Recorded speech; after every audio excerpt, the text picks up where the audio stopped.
வணக்கம் மாணவர்களே. தமிழ் வீடு தூது என்பது சிற்றிலக்கியம்.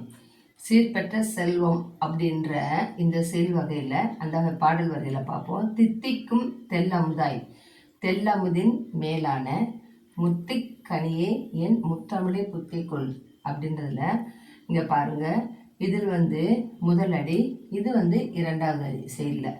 தித்திக்கும் அப்படின்றது இரண்டாவது எழுத்தை பாருங்கள். முத்திக் அப்படின்றது இரண்டாவது எழுத்தை பாருங்கள். இங்கே எத்து இருக்குது, இங்கே எத்து இருக்குது. இந்த மாதிரி இரண்டாம் எழுத்து ஒன்று போல் வருவது எதுகை என்று அழைக்கப்படும் செயலில். இப்போ இந்த பாடலில் பார்த்தோம்னா தித்திக்கும், முத்திக், உண்ண, விண்ணப்பம், இப்படி எல்லாமே பாருங்கள். ரெண்டு அடிகளாக என்ன இருக்குது, இந்த செயல் அமைப்பு இருக்குது. அதில் இந்த பாருங்கள், முதல்ல 2 அடி, அப்புறம் 2 அடி, இப்படி 2 அடிகளாக இருக்கிறது. அதில் இரண்டாவது எழுத்துக்கள் ஒன்று போல் எதுகையாக அமைந்திருக்கக்கூடியது. இப்படி அமைந்திருக்கக்கூடிய செயல் அமைப்புக்கு என்ன பெயர்னா கன்னிகள் என்பது பெயர். புரியுதுங்களா?